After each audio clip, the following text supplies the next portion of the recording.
Welcome back to this video. In this video, I will show you on how to simply reset your two-step verification password on Telegram. So let's see. But before we dive into the tutorial, if you find this tutorial useful and you are very new to this channel, remember click on that subscribe, turn on the notification bell for more useful tutorial like this. So with that being said, let's get started. The very first thing you need to do is open up your Telegram. So I'm going to click on here to open my Telegram app. Then the next thing you need to do is to click on these three sliders from the top.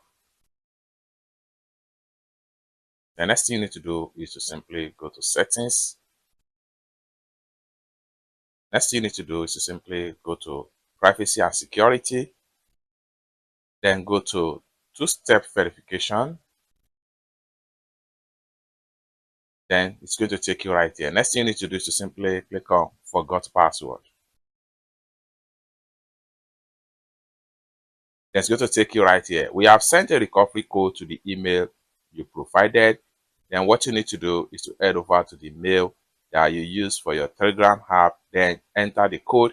Once you enter the code, confirm the code, and then you can reset your new password for your two-step verification account on your Telegram. It's as simple as that. I hope you really got value for this video. If you find this video useful, give this video a big like, and also remember to subscribe to the channel for more useful tutorials like this. Thank you so much for watching, and I hope to see you in my next video. Bye for now.